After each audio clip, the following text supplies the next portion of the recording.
느부갓네살 꿈 소동 사건이라는 제목으로 하나님의 말씀 증거하도록 하겠습니다. 오늘 본문 1절에 등장하는 느부갓네살이라는 이름은 느부카드네자르라고 표현되기도 하고 나보폴레살이라는 이름으로 표현되기도 합니다. 히브리식 언어 이름일 수도 있고 아람어 이렇게 언어에 따라 다르게 표현되는 것 같습니다. 오늘 본문에 나온 이 느부갓네살은 정확히 말씀드리면 느부갓네살 2세입니다. 선왕 느부갓네살 1세를 도와서 당시 강대국이었던 아수르 니느웨를 무너뜨리는데 혁혁한 공을 느부갓네살 2세가 세웠습니다. 그리고 아수르의 세력이 약해지자 밑에 있었던 애굽왕 느고가 위로 북진하였습니다. 이때 이 느부갓네살 2세가 갈그미스 전투에서 이 애굽왕 느고 2세를 크게 무찔렀습니다. 그래서 고대 근동의 이 패권이 아수르에서 바벨론으로 또 밑에 있는 애굽까지 이김으로써 이 고대 근동의 패권을 바벨론이 장악하게 되었습니다. 오늘 본 말씀 2장 1절에 느부갓네살이 다스린 지 2년이 되는 해라고 기록된 이 해는 바로 이 느부갓네살 2세가 이 갈그미스 전투에서 승리한 지 2년, 그러니까 애굽을 완전히 이긴 후 2년이 되는 해에 있었던 일입니다. 그때 느부갓네살이 꿈을 꾸었습니다. 또 그로 말미암아 그 꿈 때문에 잠을 설치었습니다. 영혼이 번민하였다고 번역할 수 있습니다. 잠을 한숨도 못 잤습니다. 제가 느부갓네살 설명을 드리면서 중요한 말씀 하나 설명 안 드린 것이 있는데요. 이 느부갓네살 이름은 느보가 이 영토의 경계를 지켜주신다, 정하여 주신다, 국경을 세워주신다는 그런 이름의 뜻입니다. 이 느부갓네살 이름이 그런 뜻이에요. 그러니까 이 느부갓네살 2년이 되는 해에 느부갓네살 왕은, 이 2세 왕은 당시에 굉장히 강대국이 이제 막 우뚝 서 있는 그런 상황에서 왕이 되었습니다. 근데 그의 이름은 느보가 모든 나라의 국경을 지켜준다는 뜻이에요. 당시에 있었던 그 우상의 이름입니다. 그런 자신이 이렇게 강대국을 이루게 된 것, 그건 어찌 보면 그 나라에 있었던 그 느보가 나에게 이런 나라를 주었고 또 내가 이렇게 잘 된 것은 그런 나의 마음에 있는 그런 우상 때문이라고 느부갓네살이 그렇게 자랑스러워할 바로 그때입니다. 그때 느부갓네살 왕이 꿈을 꾼 거예요. 근데 그 꿈이 얼마나 해석이 잘 안 되고 그 꿈을 잘 내용을 몰라서 왕은 번민하였고 또 갈대아에 있는 술사와 또 점쟁이들과 술객들을 불러서 그 꿈의 내용을 물어보았습니다. 또 느부갓네살 왕이 그들에게 꿈을 해석해달라고 이야기하였습니다. 근데 꿈을 풀지 못하죠. 우리가 여기 잠깐 이 역사적 이 배경 안에서, 이 역사적 접근 안에서 우리가 알 수 있는 것은요, 우리가 느부갓네살처럼 우리가 잘 될 때, 우리 인생이 좀 잘 나갈 때 그 마음 가운데 교만이 있으면 안 된다는 사실입니다. 우리 마음 가운데 교만이 있으면 하나님이 그것을 깨닫게 해주신다는 사실입니다. 이 느부갓네살 왕에게 오늘 지난번 제가 금요기도회 때도 한번 말씀을 드렸는데요, 1장 1절에 보면, 다니엘서 1장 1절에 보면 느부갓네살에게 그 모든 것을 맡기셨다고 그랬어요. 그러니까 느부갓네살을 힘을 주신 분도 여호와 하나님이십니다. 느부갓네살이 갈그미스 전투에서 이기게 하신 것도 하나님이세요. 또 다니엘이 끌려온 것도 하나님의 손이 그렇게 하신 것입니다. 그런데 느부갓네살은 그것을 몰랐던 거예요. 자신의 이름이 자신의 이름 느부갓네살처럼 그의 고백은, 마음의 고백은 느보가 이 땅의 모든 경계를 주셨다고 생각하였습니다. 그러니 자신이 이렇게 된 것의 원인을 잘 몰랐던 것이죠. 그러니 여러분, 우리가 이를 통해서 우리 삶에 알 수 있는 것이 있어요. 그래서 우리가 이전보다 더 나은 삶을 살고 있다면 주님이 그렇게 하신 것임을 여러분 믿으시기 바랍니다. 우리 삶에 주님으로 인해서 우리의 삶의 영향력이 이렇게 확대될 때가 있습니다. 또 지경이 넓어질 때가 있습니다. 우리가 하는 일들이 사람들에게 인정을 받고 또 열매를 거둘 때가 있습니다. 그러면 오늘 이 느부갓네살의 이것을 잘 관찰하여서 우리 삶 가운데 적용한다면, 그래, 내가 이만껏 잘 된 것은 이건 나 때문에 된 것이 아니지. 이것은 하나님이 이렇게 해주신 거야. 우리 안에 이 마음속에 얼마든지 자리 잡고 있는 느부갓네살이라는 이름이 있습니다. 내가 이렇게 잘 된 것은 내가 경제력이 풍부하기 때문이야. 내가 이렇게 잘 된 것은 내가 학식이 풍부하기 때문이야. 내가 이렇게 잘 된 것은 남들보다 그렇게 될 만한 그 요인이 있기 때문이야. 물론 여러분과 제가 노력하지 않으면 아무런 결실도 얻을 수 없어요. 파수꾼의 경성함이 깨어있음이 허사로다. 여호와께서 집을 지키지 아니하시면 파수꾼의 경성함이 허사고 아무것도 안 된다는 말씀처럼 노력을 분명히 기울여야 하지만 하나님이 함께 하시지 아니하시면 여러분과 저에게 아무것도 세워질 수 없다는 말입니다. 다윗이 시편 16편 5절부터 6절 말씀에 이런 고백을 하였습니다. 여호와는 나의 산업과 나의 잔의 소득이시니 나의 분깃을 지키시나이다. 내게 줄로 지어준 구역이 있다고 그럽니다. 그러니까 우리 삶의 경계와 구역이 있잖아요. 지경들이 있습니다. 이 구역은 아름답다고 얘기해요. 아름다운 곳에 있으며 나의 기업이 실로 아름답도다. 여러분 무슨 말이에요? 다윗은 내 삶의 지경과 구역을 주시는 분이 여호와 하나님이신 것을 고백하고 있습니다. 그리고 나의 기업이 아름다운 것은 그 기업 때문이 아니라 내 마음속에 계신 그 여호와 하나님 때문에 내가 섬기는 그 하나님으로 인해서 그가 나의 기업이 실로 아름답다라고 고백한 것입니다. 그러니 여러분과 제가 우리 삶 가운데 삶의 영역이 확대되었을 때 혹시라도 하나님 외에 하나님보다 더 좋아하고 있는 것이 없는지 여러분 점검하실 수 있는 여러분과 제가 되시기를 주님의 이름으로 축원드립니다. 나는 무엇을 의지하고 있는지, 나는 무엇을 바라보고 있는지 점검해 보았으면 좋겠습니다. 오늘 본문의 스토리는 계속되어집니다. 오늘 본문에서 느부갓네살은 그 꿈을 해석하기 위해 모인 갈대아 술사들과 이 대화가 굉장히 자세하게 오늘 본문에 기록되어 있습니다. 4절 말씀을 보면 왕께서 그 꿈을 종들에게 이르시면 우리가 해석하여 드리겠나이다 라고 갈대아 술사들이 느부갓네살 왕에게 말했습니다. 그러니까 왕이 먼저 저희들에게 꿈의 내용을 알려주시면 저희가 그 꿈을 해석하겠습니다 라고 얘기했습니다. 그랬더니 왕이 굉장히 놀라운 말을 하는데요. 5절 말씀에 이렇게 기록되어 있습니다.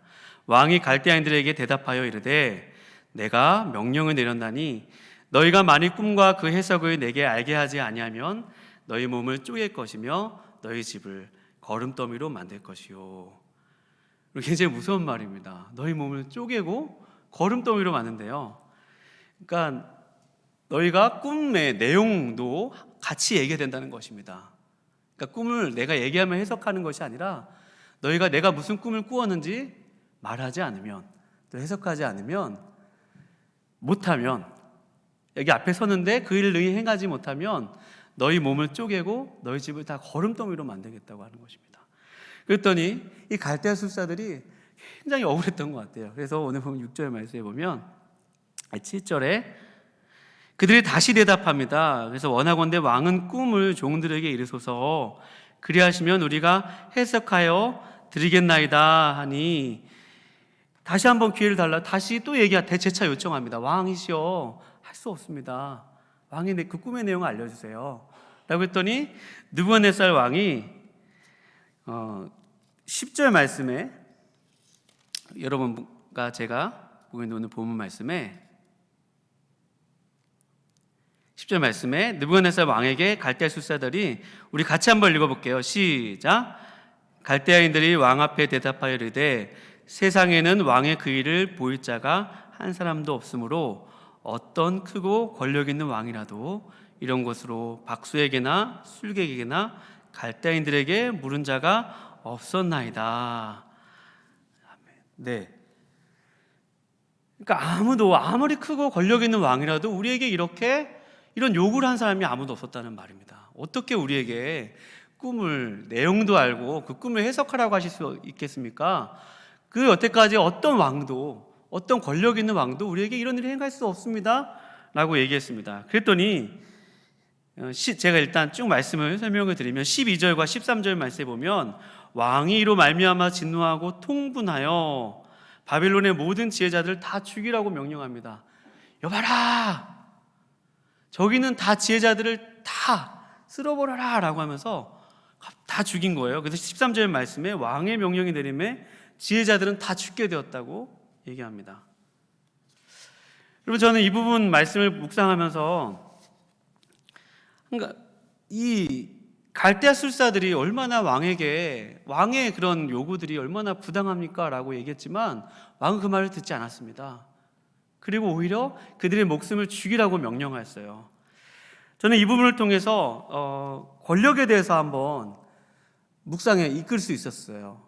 계속해서 오늘 본문에 보면 왕이 명령하여 이르되, 왕이 대답하여 이르되, 왕이란 말이 계속해서 반복해서 표현되어 있고, 또 10절 말씀에 그 술사들의 대답, 어떤 권력 있는 왕이라도 우리에게 이런 대답을 이런 질문한 사람이 없고 이런 요구를 한 사람이 없다는 것으로 비춰봐서 이 기자가, 이 다니엘서를 쓴 자가 이 권력에 대해서 말씀하고 있는 것을 제가 이끌 수 있었습니다.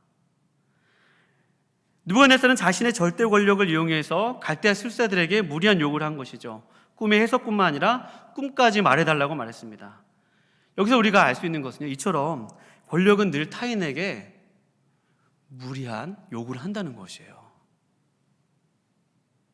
우리가 어떤 높은 자리에 있든 또 어떤 낮은 자리에 있든 상관없습니다. 우리가 일상 속에서 내가 그 사람에게 할 수 없는 무리한 요구를 한다면 그 본질은 이 권력과 똑같다는 이야기예요. 느부갓네살 왕이 왕의 내가 꾼 꿈의 내용과 해석까지 알려달라고 했잖아요.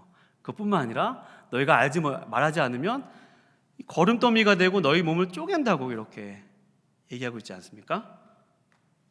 그러니 권력의 모습은 항상 이렇게 남들에게 무리한 요구를 하는 모습으로 나타날 수 있다는 것이에요. 이미 우리는 예전에 우리 목사님께로부터 성차별, 또 성범죄와 같은 것들이 모든 것이 권력에서 비롯되었다고 목사님께서 우리에게 해석과 적용을 해주신 적이 있습니다. 최근 우리 사회에서 안타깝고 슬픈 현실이 우리의 마음 한구석을 참 아프게 합니다. 공군에서 발생한 일들 뿐만 아니라 교회 안에서 또 교회 밖에서 일어나는 모든 그러한 안타까운 그런 일들을 보면 그 이면에 권력이 간에서 작동하고 있는 것을 알 수 있습니다. 군은 아주 너무나도 대표적인 곳이죠. 군뿐만이겠습니까? 우리 사회에 그런 모든 일들, 일어나는 그러한 성에 관련된 일들, 또 성차별과 관련된 일들, 그 모든 것의 이면을 잘 들여다보면 오늘 이 느부갓네살 왕이 이 갈대아 술사들에게 내렸던 무리한 요구와 별반 다를 게 없다는 것입니다. 내가 그들보다 위에 있다고 생각하기 때문에, 내가 그들보다 힘이 있다고 생각하기 때문에 무리한 요구를 하는 것입니다. 우리 개인도 마찬가지죠. 꼭 이런 성범죄가 아니더라도 우리가 어떤 자리에 있든지 간에 우리 이웃에게 무리한 요구를 혹시 하고 있지 않은가. 예전에는 이런 말씀을 봐도 이런 부분이 제가 솔직히 안 보였어요. 권력이 이런 부분이 안 보였습니다. 근데 우리 교회 와서 말씀을 듣고 또 성경을 계속 보면 이 권력이라는 부분이, 예전에 리차드 포스터 여러분 책 제목 한번 들어보신 적 있으실 거예요. 돈과 섹스와 권력, 이 세상을 움직이는 거대한 그러한 견고한 진이 이 세 가지에 다 들어있다고 하잖아요. 이 권력이 이 아담 아래 범죄한 타락한 인간의 타락성을 얼마나, 이 자기 중심성을 얼마나 아주 뿌리 깊게 보여주는 것이 이 권력이라는 것을 말씀을 읽으면 읽을수록 보여준다는 것입니다. 그러니 여러분과 저의 삶 속에서 나의 삶이 혹시 권력 지향적인지 그렇지 않은지 분별할 수 있는 것을 오늘 느부갓네살 왕과 이 갈대아 술사들이 나눈 대화의 모습들을 살펴보면 우리 자신의 내면의 상태를 분별할 수 있습니다. 아픕니다. 저도 굉장히 많이 아팠어요. 또 본 말씀에 보면 12절 말씀에 왕이 이로 말미암아 진노하고 통분하였다고 그랬어요. 그러니까 여러분, 권력 지향적인 그러한 삶을 사는 사람들의 특징이 화를 잘 내는 사람이래요. 나 얘기했더니 제가 사실 좀 다혈질이거든요. 겉보기에는 이렇게 착해 보여도 하나는 못 참는 일이 있으면 또 저도 화를 낼 땐 또 화를 냅니다. 그런데 그 화를 내는 것의 이면을 살펴보면 내가 당신보다 낫기 때문에 화를 내는 것이거든요. 부부 사이에서도 화를 낼 때 보면 내가 남편보다, 내가 아내보다 내가 낫다고 생각하기 때문에, 내가 더 힘이 있다고 생각하기 때문에 화를 내는 것입니다. 부단 가정뿐만 아니겠습니까? 우리가 만나는 모든 관계 속에서 내가 누군가에게 화를 막 낸다면, 여러분, 화를 낸 적이 있거나 또 어떤 좀 화를 자주 내는 편이라면 혹시 나의 삶의 모습이 권력지향적인 삶의 모습 아닌가 점검해 볼 수 있습니다. 또 느부갓네살과 이 갈대술사들의 대화 속에서 나타날 수 있는 특징은, 우리 같이 한번 고백해 볼까요? 대화가 안 된다. 대화가 안 돼요. 갈대술사들은 왕이시여 이건 부당합니다라고 얘기하는데 왕은 안 들어요. 그러니까 조율이 안 된다는 말이에요. 이 권력 지향적인 삶의 특징입니다. 다른 사람의 말을 잘 안 듣고 다른 사람의 말을 하는데 막 이렇게 막 말 못하게 하고 막 그런 경우도 있잖아요. 다 저도 경험한 일이기 때문에 얘기를 하는 거예요. 제 안에 주님이 막 이 부분을 저한테 막 비춰주시는데요. 말씀을 준비하면서 기도하는 마음으로 준비했습니다. 하나님, 저는 이렇게 느부갓네살과 같은 사람입니다. 이렇게 설교를 하고 있지만 얼마나 제 안에 느부갓네살과 같은 권력지향적인 모습이 제 안에 얼마나 뿌리 깊게 자리 잡고 있는지 몰라요. 가정에서 그것이 아내에게 나타날 때도 있고, 심지어 자녀에게 나타날 때 강압적인 모습으로 나타날 때도 있고, 또 같이 있는 동역자들에게 나타날 때도 있고. 여러분, 저기 있는 저뿐만이겠습니까? 여러분과 여기 앉아 계신 여러분 중에서도 한번 점검해 볼 필요가 있는 대목입니다. 나의 삶이 권력지향적인 삶을 살고 있는지 그렇지 않은지. 상대방의 말을 잘 들으려 하지 않는 태도도 권력에서 비롯된 것이에요. 그러니 여러분, 우리가 권력지향적인 삶에서 정반대의 삶을 살고자 한다면 여러분, 누군가의 말을 잘 경청하실 수 있기를 주님의 이름으로 축원드립니다. 다른 사람과 관계 맺을 때 좀 다른 거 보지 마시고요, 상대방의 눈을 보고 대화를 하고 아이 컨택을 하고 반응해주고 존중하는 태도죠. 소통하는 길입니다. 근데 내가 하고 싶으면 얘기만 하고 나의 주장만 얘기한다면 어찌 보면 내 안에 있는 느부갓네살의 모습을 우리가 발견하는 것인지도 모릅니다. 그러나 우리가 다니엘서를 계속 묵상하면서 이에 대조적인 한 삶의 방식을 다니엘이 점차적으로 예언할 것입니다. 오늘은 살짝 맛배기만 여러분과 제가 나눌 텐데요. 이 느부갓네살 왕이 꿈을 꿉니다. 한 신상을 보고 또 공중에 뜨인 돌이 그 신상을 무너뜨리는 그런 환상을 보는데, 그 꿈을 해석하면서 다니엘이 다니엘서 2장 44절 이렇게 고백합니다. 나중에 제가 한번 이 부분을 여기 본문할 때 더 자세히 말씀드리도록 하겠습니다. 이 여러 왕들의 시대에 하늘의 하나님이 한 나라를 세우시리니 이것은 영원히 망하지도 아니할 것이요 도리어 이 모든 나라를 쳐서 멸망시키고 영원히 설 것이라. 아멘. 이 여러 왕들의 시대, 느부갓네살 왕의 바벨론, 또 이후에 생길 바사, 페르시아라고 하죠.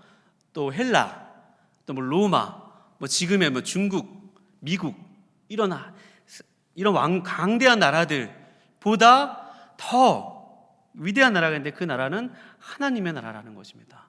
쇠하지도 않고 무너지지도 않고, 그 하나님의 나라가 영원히 망하지 않는 나라가 있다는 것을 다니엘이 이 신상의 환상을 통해서 언급을 해요. 예언을 합니다.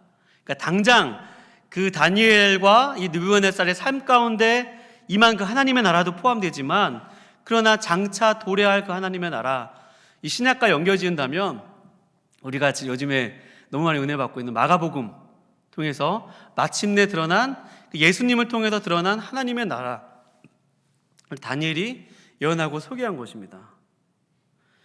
여러분, 우리가 주일에 마가복음을 묵상하면서 배웠듯이 하나님의 아들이시며 죄가 없으신 우리 주님이 세례를 받으셨다고 그랬어요. 요단강에서 세례를 받으셨다고 했습니다. 요단강처럼 정말 형편없는 강에서, 또 죄가 없으신 분이 마치 죄인처럼 굴욕감을 감수하시면서 세례를 받으셨다고 했습니다.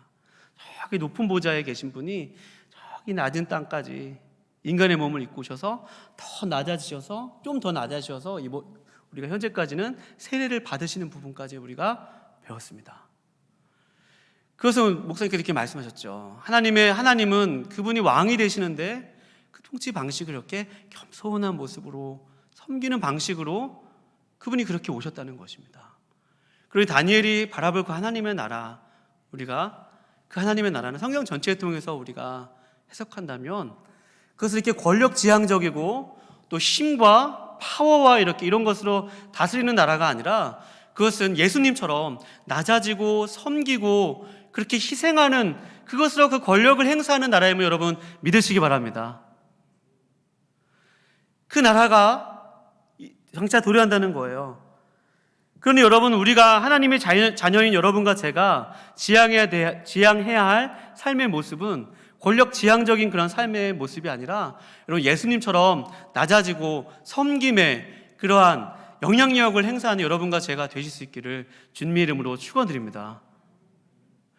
하나님이 여러분과 저에게 적용한다면 일을 맡기신 것은 우리들에게 양떼를 맡기시고 일을 맡기시고 뭔가 하나님 나라의 일을 위해서 맡기시는 것은 여러분 우리가 그 가운데 힘을 발휘하고 권력을 행사하고 주신 것이 아니라 여러분 정말 낮아져서 예수님처럼 섬기라고 정말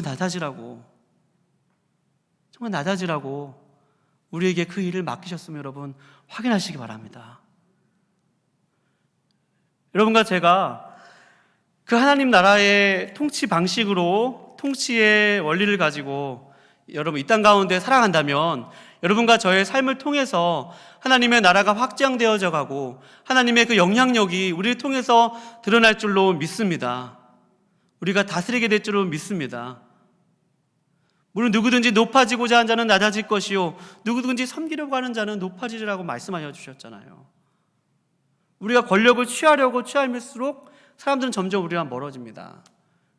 그런데 우리가 점점 누군가의 발을 씻어주고 누군가를 점점 섬기려고 하면 할수록 나한테 사람들이 붙는 것을 발견하게 됩니다. 나의 삶 가운데 정말 하나님의 지경이 확대되어져 가는 것들을 발견할 수 있습니다.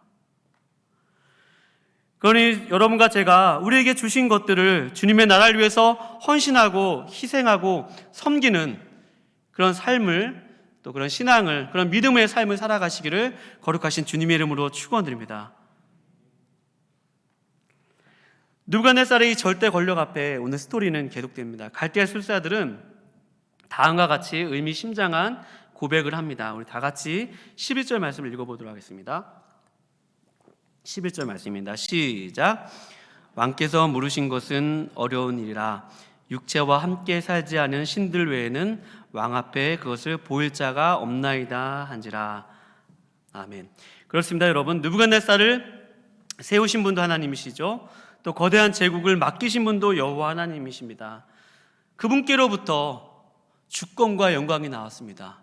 모든 것이 주로 말미암고 주로 돌아가고 모든 것이 주로 말미암아 주로 돌아간다고 영광이 그에게 세세 있다고 성경은 기록하고 있습니다. 우리에게 부와 권세와 모든 것을 주신 분이 여호와 하나님이시죠. 느부갓네살에게 이 풀기 어려운 꿈을 주셔서 그의 교만을 깨닫게 하시는 분도 여호와 하나님이십니다. 우리 삶 가운데 혹이라도 좀 해석이 되지 않는 그런 삶의 모습과 그런 일들이 있다면 여러분 그런 일을 만나게 하신 분도 하나님이세요. 근데 여러분 우리가 여기서 한 가지 소망을 얻을 수 있는 것이 있습니다.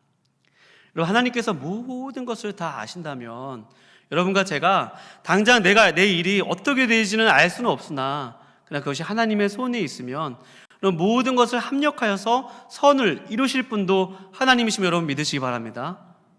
그리고 우리가 하나님께 피해야 됩니다. 주께 피함이 고관에게 피하는 것보다 복이 있다고 그랬잖아요. 여호와께 가까이함이 복이라 라고 시편 118편에 고백하고 있었잖아요.